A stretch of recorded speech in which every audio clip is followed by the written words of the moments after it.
Pattison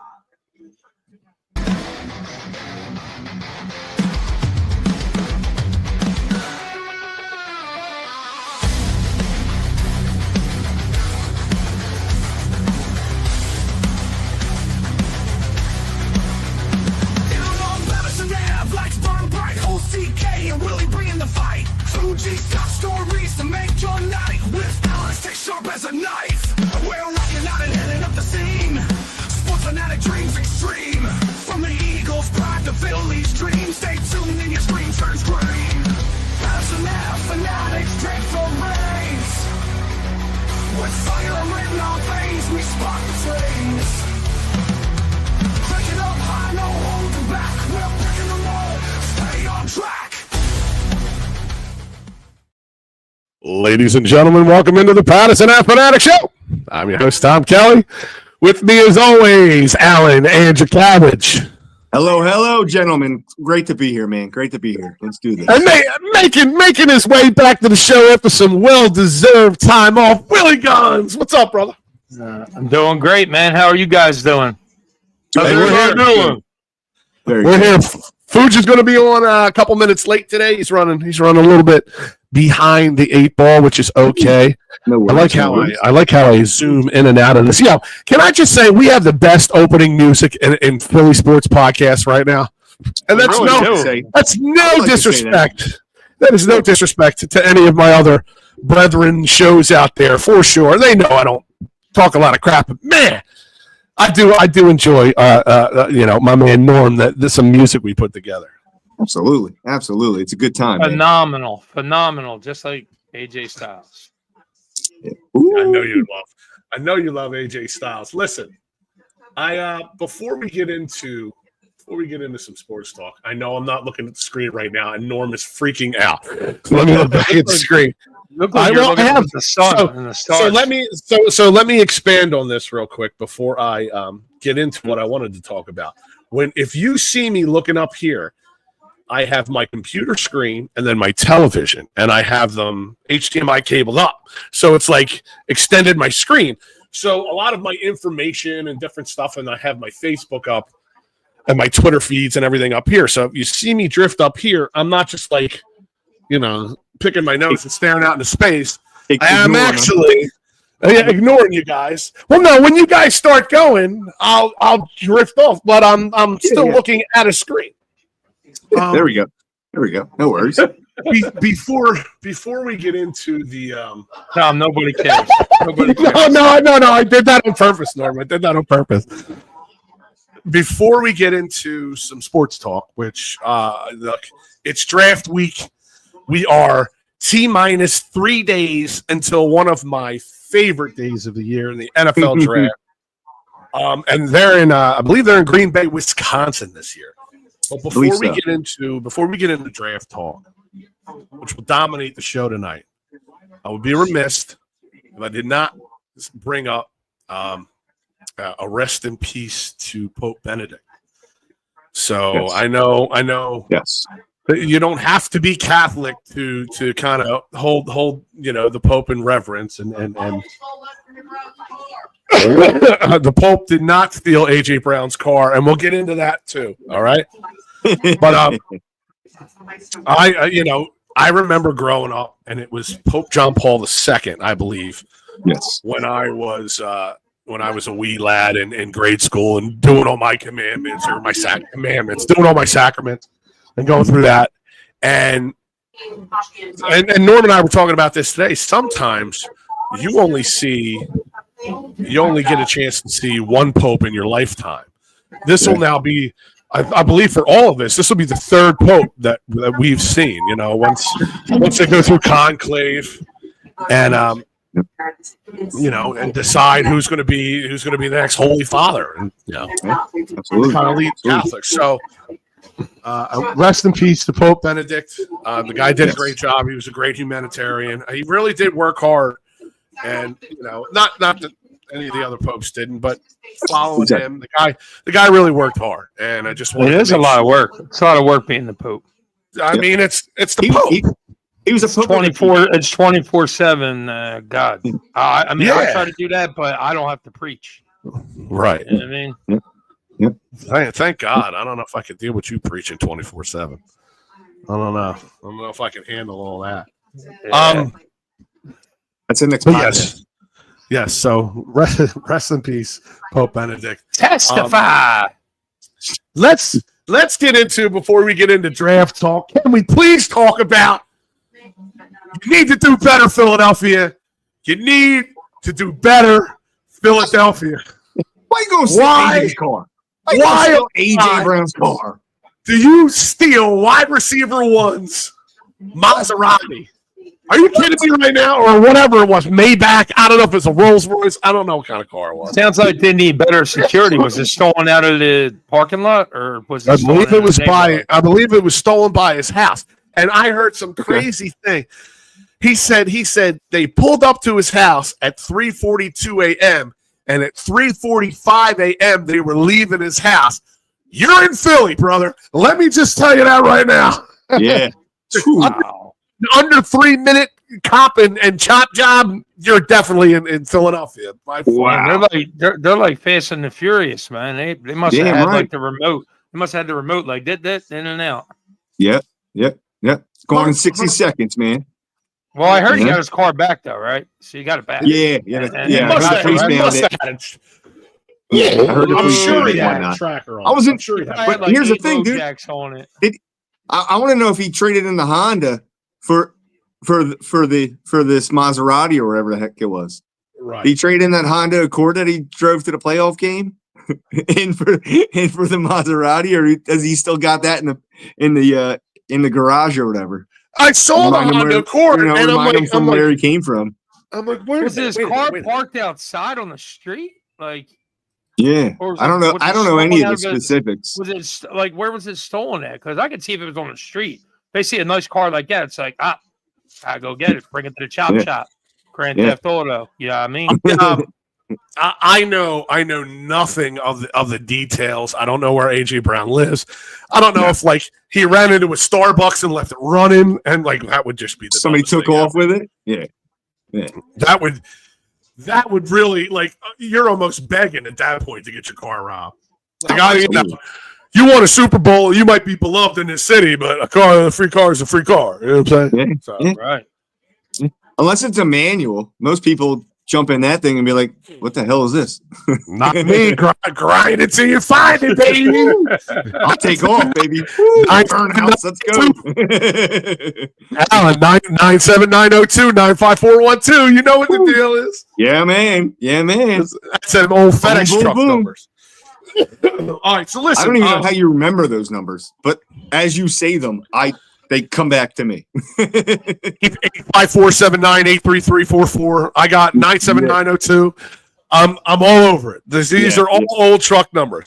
It's like my mother used to say, and I can hear my mom now. And if you're watching, Mom, this is a shout out to my mom. But if you knew Love you, Mom. your schoolwork, like you knew the back of those football cards, you'd be set for life. And God damn it, if she's not right. She's not right. Because if I knew my schoolwork a fraction of the way that I knew football cards, I would absolutely probably be in a different part of the world doing something. But you might have gone to Harvard, Tom. I digress. I digress. I am not a Harvard graduate. All right. That's all right. Let's go, Birds. Let's go. Come on. Let's talk some 2025 NFL draft. Let's do it. So the Eagles' first pick is the third. And Will, I haven't you haven't been on. We've kind of glanced over some draft stuff and stuff like that. But so some of the questions that I may have already posed to the guys a couple months back, a couple weeks back, I'm going to hit you with too, because I want to make sure that I kind of get your take on some of this stuff. But and so I'm going to start with you. The Eagles are at 32nd. Now I'm not talking a player. I'm talking the Position. pick itself. The pick itself. No. The pick itself. The Eagles are at 37. Do they stay put? Do you move up? Or do you move back if you're Howie Roseman? I think for salary reasons, I might not even want to pick in the first round, so I would stay where I'm at probably. You won the Super Bowl, you let guys go, but I do believe that they could definitely still steal something in the draft at that pick.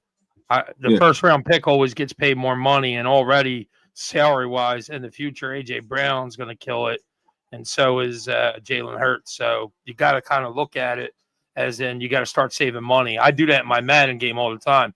Sometimes I got to trade out of the first round because I can't afford in the future that 5th-year option.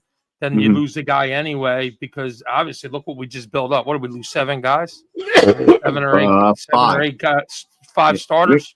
Five starters in the 5 starters. So that's huge. But I mean, I feel like they already have some guys that are going to step up already. Yeah, the role players. To me, I wouldn't even. I mean, but if there's a trade that's coming out there that a team wants to trade out of the first round, I wouldn't. I would still try if there's a good player there. If there's a player that can fit the roster well and start, I think. I don't want to. The guy's gonna have to start. You're gonna have rookies in our lineup probably. Might have 2 or just like we did with Coop and Quinyon Mitchell. Right. Well, our guest just hopped in studio, so we're going to bring him up. Chris Murry. Chris from the Philadelphia Sunday Sun and WURD Radio in Philly. Chris, thank you so much for jumping on with us, my friend. Hey, thank you. Hey, guys, thank you for having me here. Yeah. Thank you for being here, brother. I'm going to throw you right into the fire. We got you in here. I was just talking to Will here. So the Eagles' first pick is at 32. If you're Howie Roseman, if you're fortunate enough and God blessed you enough to put you in the chair of that man, do you stay put? Do you move up or do you move back with that pick? Depends on what you want. I mean, to me, right now, I've been looking at this all day today, between teaching and all that. But one of the things I think the Eagles had 6 sacks in the Super Bowl and really neutralized Patrick Mahomes in that game. They need to build, and they've had some guys depart, Milton Williams, Josh Sweat. I think they need to get an edge rusher that can scare somebody if they have to move up, because I think that was the hallmark of this team in the playoff run. You got to rush the passer. And I'm thinking that 32, they're not going to find anybody that scares anybody. That's the problem. Right. I would say you can move up if you can find a good deal. And Howie has proven himself to be able to find that good deal over the years. I'm going with an edge rusher because I want to build on what they did in that Super Bowl. Now, I mean, I don't know how you guys think about it, but I like to see that. You could always add to the pass rush. That's one of our strengths that we've had over the years lately is that pass rush, the rotation in and out of players. So I wouldn't mind an edge rusher. I wouldn't mind a tight end. I wouldn't mind possibly if the talent's there to just draft best player available. That's what it looks like to me. I mean, you just won the Super Bowl and you lost. Did you say it was 5 starters, Alan, or was it 5? Or? Yes, I believe it was 5 starters on the defense because you lost Slay, CJGJ. Yeah, CJGJ, Sweat, Will Williams. And then on the offensive side, you lost Becton, right? What's up, Fooge? By the way, Mike Fooge jumping in with us. That's the 5. I believe Will. That's the 5 starters we lost. I don't know if we lost like the backup type guys, but I know that most of our backup guys got rotational play, and with Vic Fangio, I think they can roll in and play. I really think the Eagles though are gonna go D tackle. If they stay in the first round, I think they're gonna go D tackle. I was listening to something Ray Didinger was talking about, and the edge rushers and defensive tackles are very deep, and there's a lot of potential there. I believe he likes a guy named Mike Green, but I don't know where he would fall, and if that would be a guy the Birds might try to move up for. They're going to have to move up on him. He's probably mid. He's probably he might squeeze into the top 10 in the draft, but if not, he's definitely going early. He's not making it late first round. Yeah, I don't think so. But and at that point, then you might be better off trading that pick out, getting 2 picks in the second round, and then going from there, because they have 8 picks altogether.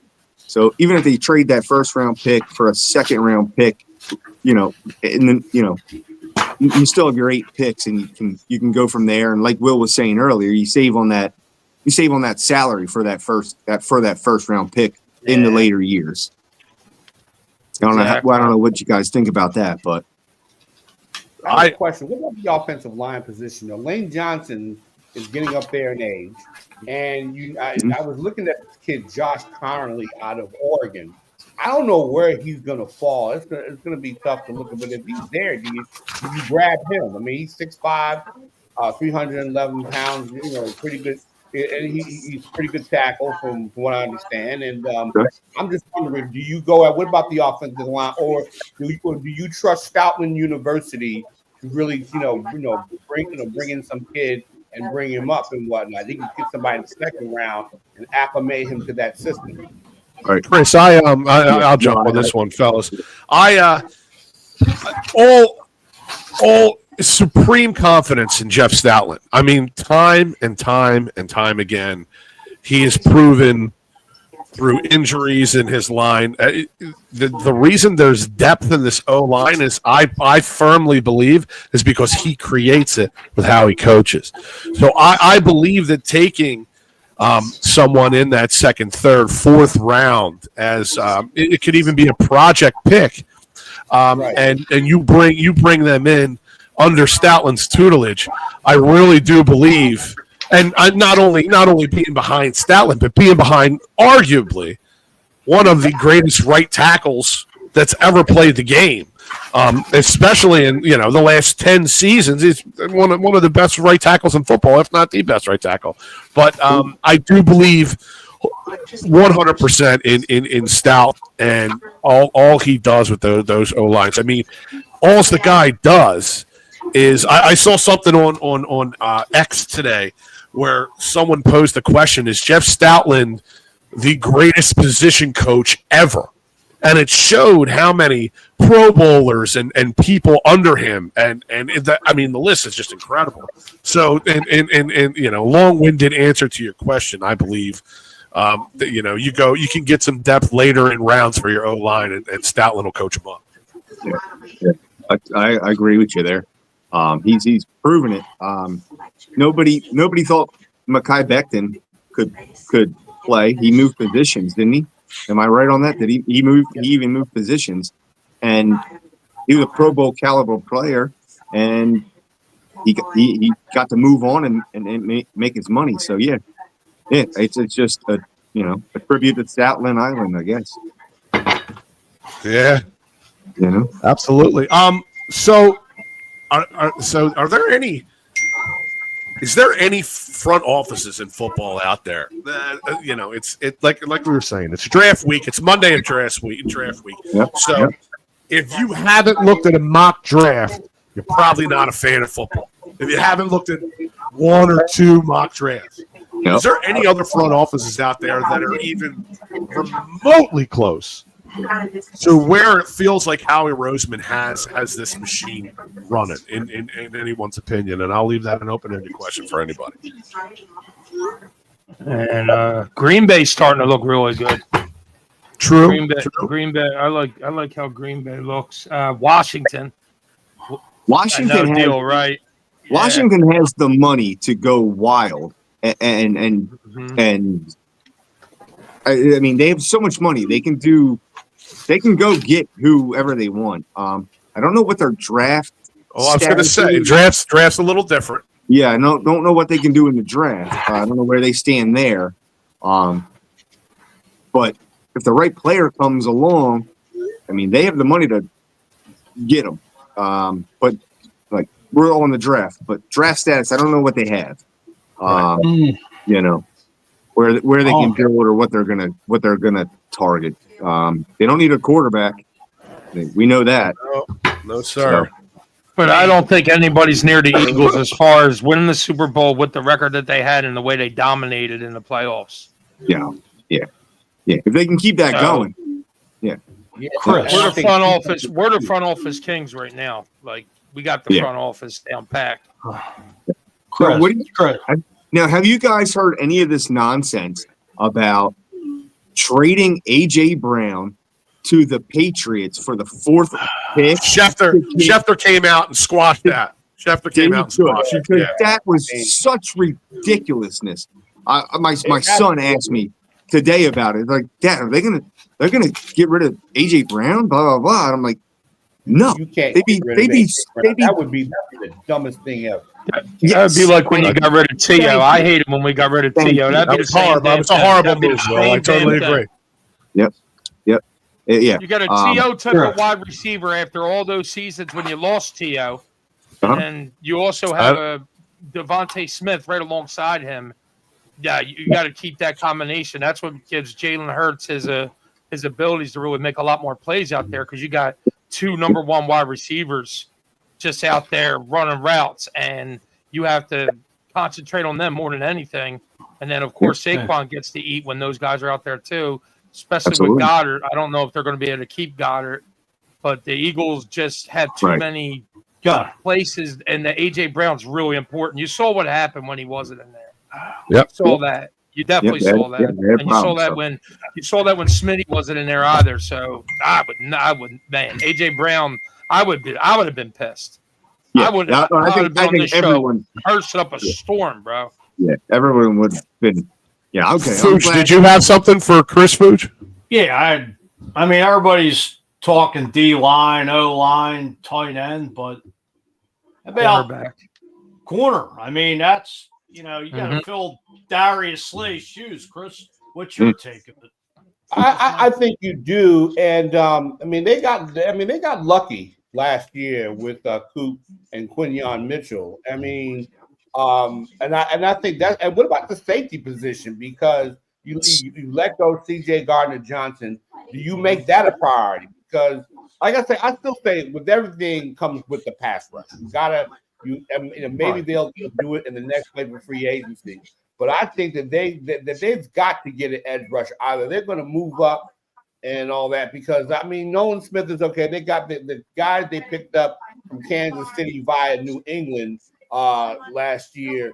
This past year. The last time he had more than 3 sacks was when he back in 2022 with New England. So you got to find somebody. I mean, because to me, like I said, that the way that defense played in that Super Bowl, I don't know why they got rid of those guys, but you got to build on it. I mean, that's going to be the cornerstone. You've got to build that, and I don't understand why they got rid of some of the guys. I understand the guys want more money, but I think at the end of the day, for me, defense wins championships. Don't get it twisted. I like Jalen Hurts and company, and I like how they ran the ball, and I like how in the Super Bowl they adjusted. They said, "Okay, you're gonna pack 8-9 guys in the line. We're gonna go down 3," and that's why it's a foolish thing to get rid of A.J. Brown. Absolutely, absolutely. But you gotta get somebody. You gotta build on that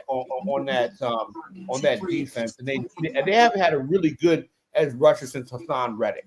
They need somebody that's going to scare you. They need. I want the offensive coordinator from the other team to be up all night thinking about. Yeah, absolutely. I think Smith will be it though. I think Smith's really gonna do it. I think Nolan Smith's gonna be a force to be reckoned with. But losing Sweat, you're gonna have to put somebody in there because Sweat obviously balled out in the Super Bowl. Yeah. Well, Smith's coming off that injury too from the Super Bowl. Yeah, and then Kobe Dean and linebacker. Yeah, and then I was going to say Kobe Dean's coming back. There's a safety I like. I don't know if the Eagles will go back to Iowa, where we got Cooper from. But there's a young man named Xavier Nawakapa. I don't know if I pronounced that correctly. But he's a phenomenal player. I was listening to Sports Talk today, and they were talking about this guy. So I don't know if that's a guy on the radar that they can get maybe later in the draft. I don't know how high he is on other people's radar. But I think Sidney Brown's going to step up. I think Sidney Brown's going to definitely step up. Well, so to Chris's point, the same way that I spoke about Jeff Stoutland, to your point earlier, I'll go to, I believe a lot of the success that our young players had on the defense side of the ball this season was directly correlated to Vic Fangio. And he's another one that I have supreme confidence in. I truly believe that that's why they felt confident enough to get rid of some of those marquee players on defense that they did, because I think, again, I'm speculating. I'm just putting myself in Howie's shoes, but I think Howie believes Vic Fangio kind of has that key to success on that defensive side of the ball. I mean, statistically this year, he had one of the best defenses the Eagles have ever had. Now, do you? I'll put this out there. I'll put this out there to everyone. Do we think that Vic Fangio, he has obviously he's well trusted. I mean, and this, that, and the other thing. Do we think that the Eagles are going to listen to him? Maybe he has a player in mind, or a player or two who he wants to go after. You think they'll, if he has that much power? They were smart. If he sees the talent that he can fit into that defense, definitely. I agree, Chris. If they're smart, then you listen to that man. Absolutely. You're going to get a good player at 32. It's a good draft. You're going to look at what that front four did. Look at what that front four won you the Super Bowl. Period. That's it. Because they Mahomes like that. No one coming. I thought they were going to blow him out. I thought they would win by 10 or 11, but they dominated. Kansas. And the 18 points they won by, it wasn't even that close. It really wasn't. It was that was kind of. I hated the fact that they were just letting KC score some points, some junk points in the end of the game. Just embarrass them, man. Seriously, just take them out, man. We all know the real score was 40-6. Screw their three-peat and whoop their ass and win 40-6. I mean, we still won no matter what, but that was getting a little annoying. But everybody who watched that game knew that it was over. It was over from that. Hey, Tommy, I told you the day of the Super Bowl that's going to be a rout, didn't I? You did. Yes, you did. I will give you credit, my friend. I will give you credit. So, Chris, I'll throw this one to you. We appreciate your time here. Chris Murry from the Chris Murry Report, and at C Murray Nation. If you want to give Chris a follow. Speaking of Stoutland's not going to be here forever. What do you do, offensive line wise? What direction would you go in if you're this team and 2-3 years down the line whenever Stoutland decides to hang it up? What do you do? Because that's one of the biggest holes in your team that you would have to fill in the last 10 or 15 years. Yeah, especially at right tackle. Lane Johnson's not going to be there forever. He's been there for a while. I remember when he came out. I remember when I'm forgetting the center. But I remember all those guys were young players, and he has proven. Considering Lane Johnson was a quarterback at Oklahoma, he was a quarterback, and he had the athleticism. He could move. He could move. But they've got to replace him. They've got to think about replacing him. Pretty soon. And I think that I don't, like I say, depending upon where people fall, if you can get, some of these guys that are coming out, like the kid I was talking about from Oregon, if you can get him in the first round, get him. And like I say again, Stoutland University notwithstanding, I still think you need a stud at that position. But I think Stoutland will be there for a couple of more years and all that. But I just think this team, you can never go wrong with an offensive line. I don't think any team should go in without an offensive, because you got block for your running backs and you got to protect your quarterback. And at the end of the day, that to me, that's always depending. And with Stoutland, you do have the luxury of going into the later round and finding a gem and finding a diamond in the rough, because that's where we are. There are a lot of good linemen in this draft. You just gotta, you get a little bit lucky and find somebody that's going to fit your team. But I still think I still err on the side of getting the best player in that position that you can for the team. That's where I look. I think also there's so much talent on the offensive line that those guys will build up whoever they bring in. So that's another good thing that Stanton got too. Is like, well, obviously not even Stanton. Sirianni with the you can't be great without the greatness of others.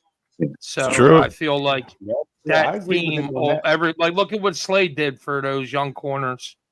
Mhm. Look what CJ did for them. Look at the strength that they got from having veterans on the team.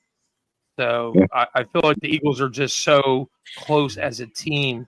And I never knew that mattered that much in sports, but that brotherhood thing, man, really wins games. That brotherhood that they have going. They're playing for each other. You know what I mean? You play for you play for the name on the front, not the name on the back, for sure. Absolutely. Right. Want to smack that dude. Fuge, I'm sorry. Did you have some? Oh no, I was going to ask Chris. I mean, on your draft, on your mock draft board, who do you have the Eagles taking? Do I have the Eagles taking? Oh God, I'm looking at other people's. I want them to look at an edge rusher. The only person that I saw on the board they talk about this kid Shamar Stewart out of Texas A&M. Out of Texas A&M, yes, yeah. And they said he only had about 4.5 sacks. But see, one of the things that I keep hearing from all the draft nicks, I'm no draft nick, but all the thing I keep hearing is that there are guys who may not have put up the numbers, but they might be able to fit. And like we talk about what Vic Fangio can do with that situation. I also think they need to get a safety. They need to find a good safety out there as well to replace C.J. Gardner-Johnson. But that's a situation they can look at in the draft. The only thing about letting Slay and those guys, I still like to have my veterans on that team. And I guess at some point, maybe Cooper DeJean and Quinyon Mitchell will be those veterans, I guess, after they were at, especially Quinyon Mitchell didn't get a lot of interceptions, but I got to tell you, when you didn't hear much about guys burning him last year. No one burned him. That's why they let him out there on that island. And that kid, Quinyon Island, Quinyon Bay, man. They let him out there. He shut them. He's only going to get better.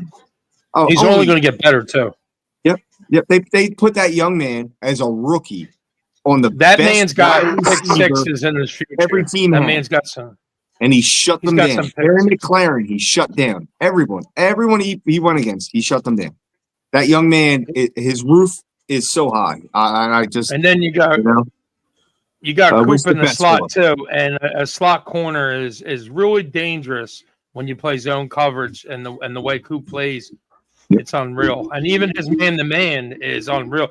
You saw what he did to, what the hell is his name from the Bengals, Chase. That play right there, Chase catches head, runs for the first down. We're talking about a different game right there. Oh, yeah, true. That could be first down. They're driving. They're scored. The game's over. Coop shuts him down with that tackle for a loss on probably the best wide receiver in the game right now. Right. That's huge. And then he truck sticks. He destroys Derrick Henry. He's a corner. Yes, he does. I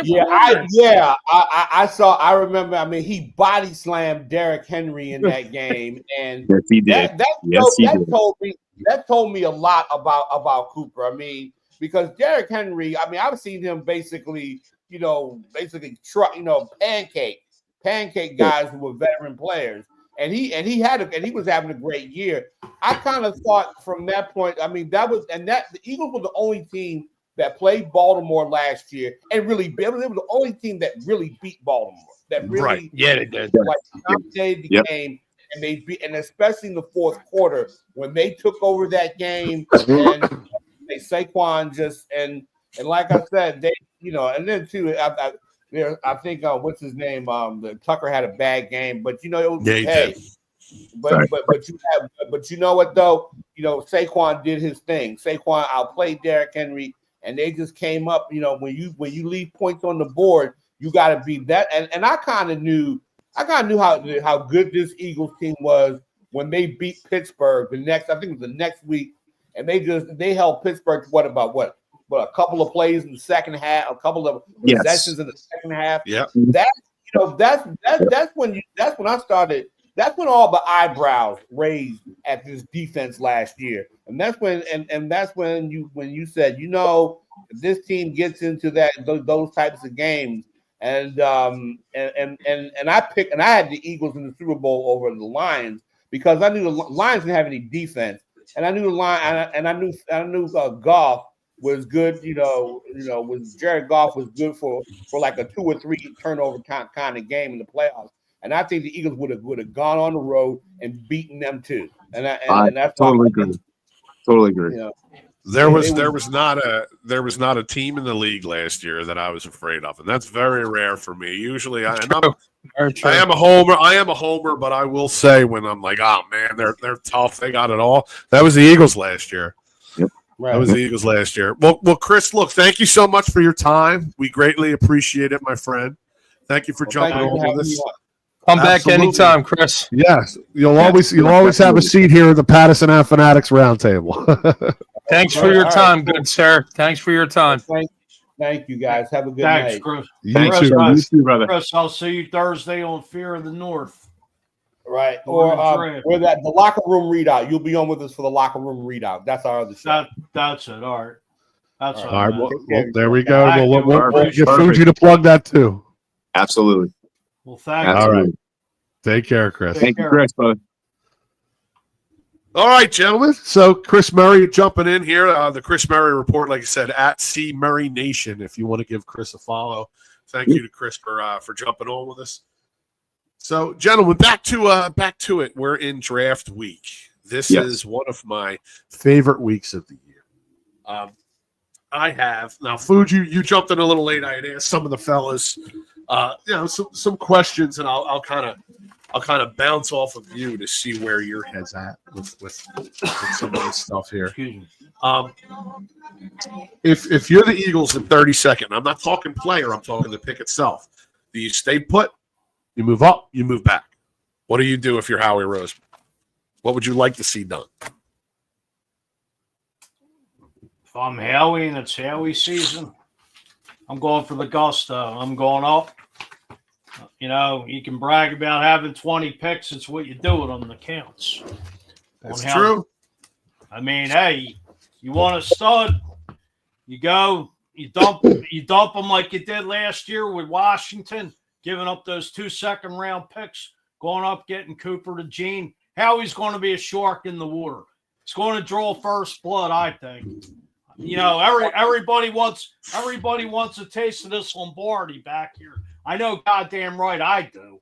And I know you fellas are right on my back because we're going for the gusto. Yeah. I think Howie's going to see blood in the water and be the shark. I love it. And well, look, let me bounce something off you guys. So I did a little research today, and I went through some of the top mock drafts, if you will. NFL.com has Eagles taking Shamar Stewart, Texas A&M edge rusher, like Chris had mentioned, at the 32nd pick. NFL Network has them swapping with Kansas City at 31. Jahad Campbell, an outside linebacker out of Alabama, which is interesting. Pro Football Focus, Donovan, I am not even going to attempt to say this man's last name because I will butcher it. He's a D-end out of Boston College. Ezaruka. Raku. Yeah. Walter Football has him taking Josh Simmons, offensive tackle out of Ohio State. Sporting News, Colston Loveland, Michigan tight end. That's the one that excites me. Okay. SB Nation has him taking James Pierce Jr., an edge rusher out of Tennessee. CBS Sports has him doing the same. Are you trading Goddard in a draft, or are you keeping Goddard? So one of the questions we asked, if it wasn't last week, it was the week before, Will, was draft night. Does Dallas Goedert make it past Saturday? Nope. Does he make it past the draft?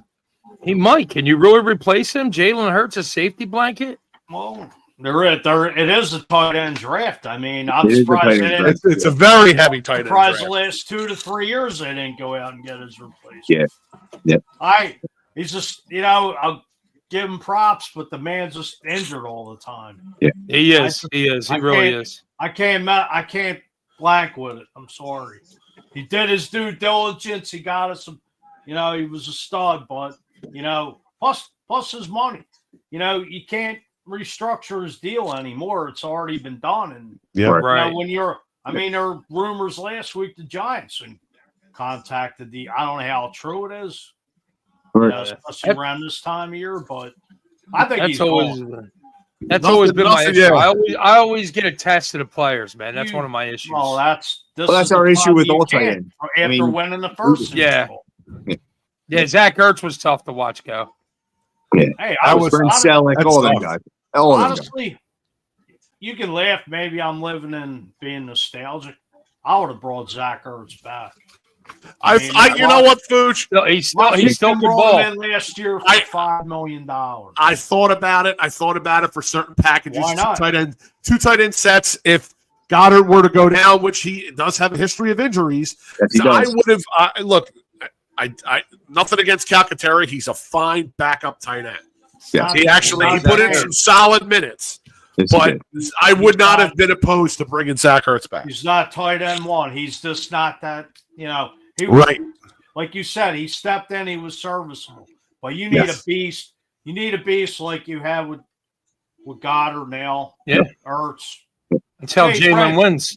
Jalen Hey, wins Brent. with a tight. He needs a tight end. To me, Brent Selleck was never used right or not Yeah. enough. No. Now I don't know what not for his size. Now, I don't know what mock draft I have pulled up here, but it has the Eagles taking in the second round with pick 64, Elijah Arroyo, tight end out of Miami. That's the one I was talking about last week. Yeah. So that's this mock draft I have pulled up right now. So the Eagles, we're definitely going to target a tight end. So we might. I know. The problem with Goddard is the money, right? I don't know how much if we traded him, if there's dead cap space, if we got to take a hit like that. But if you can draft a young guy like this and hold on to Goddard and then maybe trade him later, but then again, his capital goes down. So, his value would go down. I think June 1st, I forget exactly what it is with the cap. But. Okay. I think if you can move the money around properly and you go into this season knowing that this may be Goddard's last year and pay him that money, you could get a bowl with it because he stays healthy. He's a dangerous tight end in the game, man. You've seen. His stock probably isn't going to be any higher than it is right now. You've seen him go up against the teams that can cover a tight end and they can't cover him. Oh, he gets those little screens. He's got good grab and smash. He can run. He can run with the football well. He stiff arms people. He's not afraid of contact. He can block. The downfall is he gets hurt, and it's like you can't afford that. And, you need a big tight end. Like I said, he did his due diligence. He was a battering ram, but in year after year, you keep losing. You keep losing guys to injury, and it's like that's a prime piece on that offense. Yeah. Right. Totally. Yeah, Goddard did miss at least 4 games this year with injuries, so that is a concern, and that's why you don't want to give him an extension. He just can't stay healthy. Yeah. He's just one of those guys, and you have him through every genre of Eagles teams. So one guy you love just can't stay on the field all the time. And it sucks. Yep. We've gone through it a lot. So, tremendous talent, but injury prone. Yeah. If you're to draft a tight end, you have 1 pick in the first round, 1 in the second, 1 in the third, 1 in the fourth, and 4 in the fifth. And obviously you're at the back end of each of those first 4 rounds. Mm-hmm. And then in the 5th round, you have 161, 164, 165, and 168. They're your picks. And they're the picks right now on paper. Right. We don't know how he's going to do. Where would you try to grab now? It's supposed to be a pretty deep tight end draft. Do you go round 2, 3, 4? How far into this draft do you go drafting a tight end? I'd say 3. I mean, 2 or 3 at least, because that sounds about where I would be. Yeah. I wouldn't want to go any later than 3. I think they're going to go offensive. They're either going to go D tackle or offensive guard in that second round, third round. Yeah. And now I could see them trading out of the first round, having 2 second rounds, and attacking the D tackle and edge right away. And then with the third round, grabbing a tight end or a safety, because we know the Eagles have some weird thing with the safety. They don't really value the safety as much as other positions. Yeah, we got lucky with Blankenship and for sure. Sidney Brown. I guess they didn't trust him enough, and they brought CJ back. Yeah. So No, I like. What name did you say? Well, I'm sorry. It came in and went. Sidney Brown. Sidney Brown. I like Sidney Brown, the way he plays, the way he hits, but I don't know. I don't trust his cover ability. I don't, him He's covering. not CJ. No, he's definitely not CJ on coverage. Yeah. No, So, I think the kid's going to get a lot more tick this year. He's going to get a lot more opportunities to prove himself. I think Yeah. Fangio will get him ready. I think he will. And but a lot's going to ride on Reed's shoulders, because even if they do draft a safety, Reed's your veteran safety now. Reed Blankenship's your safety one at this point. He's everywhere on the field, dude. I have nothing bad to say. He is a about ball hawk bro. for sure. he's for a walk-on dude. Blankenship up. He's making history. I got a question for you guys. I mean, is everyone sold on Kaylee Ringo playing opposite of Quinyon Mitchell? No, not necessarily. No, I'm not. That is a no. I think the kid can play, but I don't know if he's a starter. If that makes any sense. The kid can play. I don't know if he's ready to start. So that's that's a definite. Corner safety. I mean, we have needs. Who's playing opposite of Quinyon Mitchell though? That's if you don't go with maybe Rodgers, right? You can have Rodgers, Eli Ricks. Rodgers is gone. Rodgers is gone. Oh, well, there you go. Bye, Rodgers. Yeah. Well, then, I literally just read not too long ago that Rodgers could possibly step it up this year, but guess not. Yeah. I thought. Just the way you said it, Will. Like, peace, bro. See you. I guess it's Rick's time. Yeah. But all right, bye, Rodgers. Don't forget, bye, Rodgers. That's what the Jets are going to say to Aaron. Bye, Rodgers. Same old Willy Guns. Well, they picked up Rodgers. Don't forget they picked up the Dory Jackson from the. True. Yeah. I mean, you guys see Dory Jackson stepping in playing that corner too. Yeah, I mean they picked him up for a reason, so yeah, maybe. Yeah. I mean, what I'm really confident about is that Coop in the damn slot, bro. Like the outside corners or whatever, it is what it is. But that damn Coop in the slot, bro. Yeah, but why change it up? I mean, like I said, another main concern I have is that other side playing corner. I don't think anybody's sold on Tristan McHale to step in there. No. Do you think Coop can play the outside? I'm sure he could, but why if it ain't broke? If it ain't broke, don't fix it. Yeah. When exactly. I guess you'll know if some of these tight ends or right. I got a question for you. Didn't Coop switch back and forth at Iowa and play safety? So is that an option? Oh yeah, I mean he's like a Swiss Army knife in that secondary. Yeah, he's a coverage-aholic, bro. That dude is not. Yeah, so if you needed, if they didn't get one through the draft, they could always, slide him around like I believe they've already done. I mean, I still think they either go with a Dory Jackson or they take a D-back high. Okay. What, like a second, third round D back? I mean, I think if there's not a lot of tight ends taken, and you could start it up by taking a tight end. Hell with it. Just get it over with. There's a lot of first talent. overall snag a tight end. Second round. No, second round.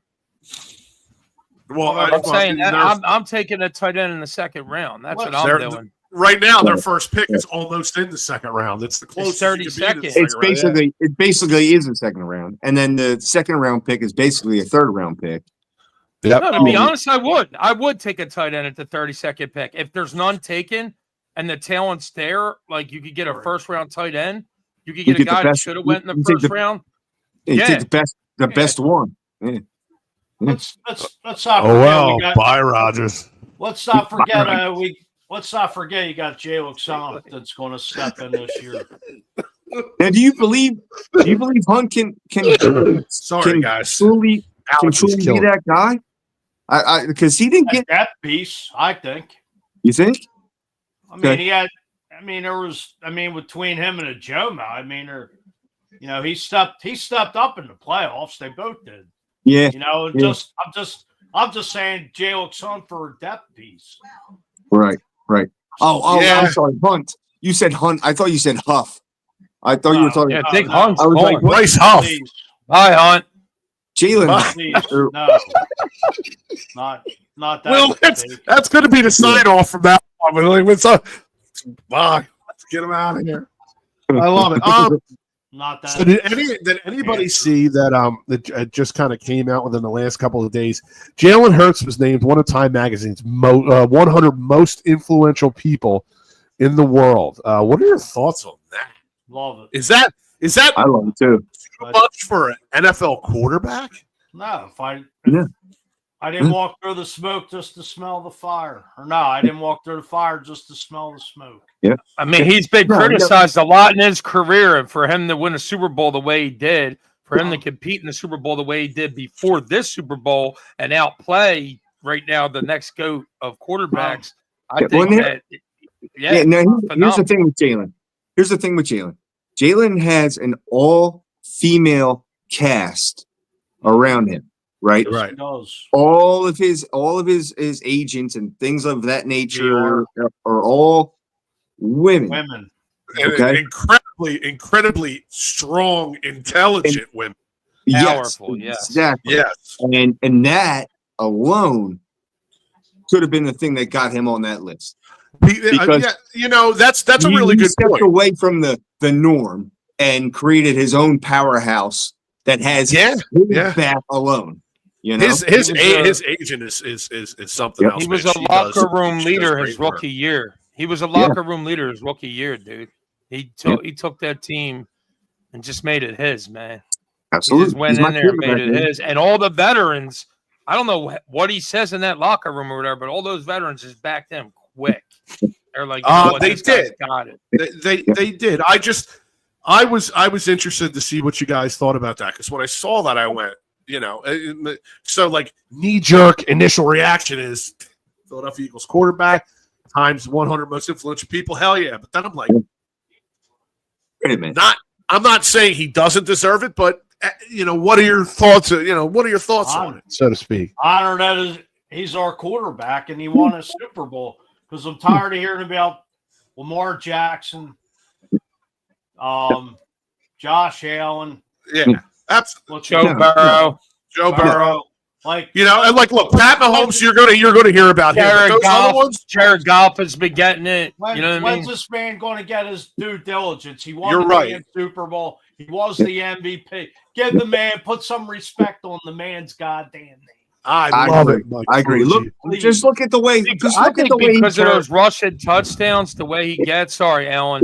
I think that he definitely should have fucking won MVP. I don't care. I think he should have. Look what he did. Look what he did with that team. Without Jalen Hurts, you're not winning those games. You're not. And how he carries himself. How he carries himself on and off the field. He has that. I believe that demeanor of everything can be high and low, but I'm right here. Yeah. Right. He's a leader, bro. He's a big time leader too. He leads. give the credit to Mr. and Mrs. Hertz because absolutely, his dad was a high school coach, and just they molded him to be humble.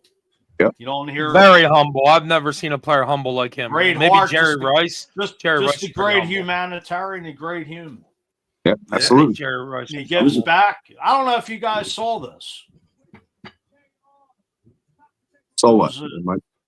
I don't know where the heck this was, but the Eagles donated like $6 million. The players now all chipped in, and I don't know where the heck it was. It came out on the news the other day. I did hear something about this. Mike. They donated $6 million to fix up this big house to help. Somewhere up in New York, I believe. A children's like an orphanage or something like that. Something like that. Wait a minute. A bunch of people in the Philadelphia Eagles chipped in and accumulated $6 million to like a Ronald McDonald type house. We're talking in New York. Yes. Don't the Giants? You think the Giants and Jets players feel like absolute dog shit because of something like that? No, it was one of the players wherever they were from. And I can't remember. Okay. That makes I know sense. it was Jalen Hurts and a couple other guys chipped in. A total. It was like his foundation or something. Not his, but somebody's. Right. No, I'm saying like one of the players on our team. It was like one of his foundations from like his hometown or something. Yeah, most likely. Yeah, most likely. Okay, well that makes more sense. That's brotherhood. That's brotherhood, though. That's a good thing. That's a really good thing. It's this. You need to start fixing up some houses in fucking Philly, though. You know what I mean? Bye, Philly. I mean, bye, Felicia. Bye, Felicia. They donated. Well, Jalen Hurts donated all that money to the school district last year for for air conditioners. Yes, he did. Yeah. Yes, he did. Yes, he did to all the Philly schools, right? He donated all that money to all the Philly schools. We're winding down here at a couple more for you guys. So, what are your thoughts on the Cam Jurgen extension? Love it. You guys good with this? I'm totally good with it. Totally. He's a warrior, bro. He's a warrior. He showed it. He proved it. He's needed. Kelsey backed him for a reason. When's Sirianni going to get his? I mean, he's a lot of people ain't talking about it, but he's got 1 year left, and he's already going to be top 5 to get paid. Probably at least $12 million a year. But that doesn't hit the cap, so we're all right. Nah, but eventually he's going to get his job. Pay that man. Yeah, well, you better. Pay him. As of right now, he's the winningest coach, I believe, in franchise history. I mean, and he's going to he's the winningest coach, but in his first 4 seasons or whatever, his winning percentage, I believe by far framework of time. I mean, this guy's and he's young, He's going to if he stays here, he's going to destroy all Eagles record for coaches, and he's possibly going to be up there with Belichick and Reed with wins and everything, because I can't see this team sucking with Sirianni as their coach, with Howie as the GM that's always able to move money around. Now, apparently, all players want to come here and play, so this is the place to be, man. This is the place to be. We're so great. So great. I would like back in the day. Who would have thought? Who would have thought those right after those 90s Buddy Ryan's defense, all of that, just Leonard Toes, Norman Bremen flop, Rich Coach type trash. God. Well, Toes went broke, right? But I'm just saying, and then this guy Jeff Lurie comes in, buys the team, walking through the parking lot with the fans. Yeah. And yes, Lurie is awesome, dude. He's the best. He goes down to those tailgates, man. And just hangs out with the fans. That's stones. That takes stones, dude. And he doesn't go down there. He doesn't go down there with a mob full of security. Do you see him hanging out with all the players at the parade, dude? All of them hugging him, shaking his hands. He's on the sideline, like they're giving him a big hug, saying thank you. Like that shows that he's not just sitting in his office when they're practicing. Like this guy's in their ears. Like he's an owner that is involved more than just paperwork. Absolutely. You know what I mean? Absolutely. Franchises made him over a billionaire, of course. I mean, Yeah. I know we'd all be. And he's put the right pieces in that franchise Well, as the owner and everything. well, And he obviously, Howie's just he signs off on the money. So I mean, hey, yeah. I mean, I'll say this: the only good thing Norman Bremen ever did for this city is saving the Eagles moving to Phoenix, Arizona. Phoenix. Absolutely. In 1984, 85. Yes, sir. I know I'm a little older than you guys. You may not. No, Hey, you're good. You're good. You're good, I was just past the toddler at that point, so I I am the old head. You are. You are. You're a seasoned Eagles fan. Wait, am I the young head? Am I the young head? How old are you? Yeah, Alan? yeah. I think you are. Alan and I are both 43. I'm the young head. I'm the young head. The young man, the youngest. But yeah, you're 42, and you'll be 43 in December. So you're not like you're not like. But 30. I'm really 16 at heart, though. You know. Yeah, aren't we all? You know what I said to say. By 16 years ago, I said that. Well, listen. That's going to do it for us tonight, everybody. Thank you so much for tuning in. For Mike Fuji, for Willy Guns, back in action, for Alan Andrukavich. I'm Tom Kelly. This is the Pattison Ave Phanatics Show. We're out of here. We're out.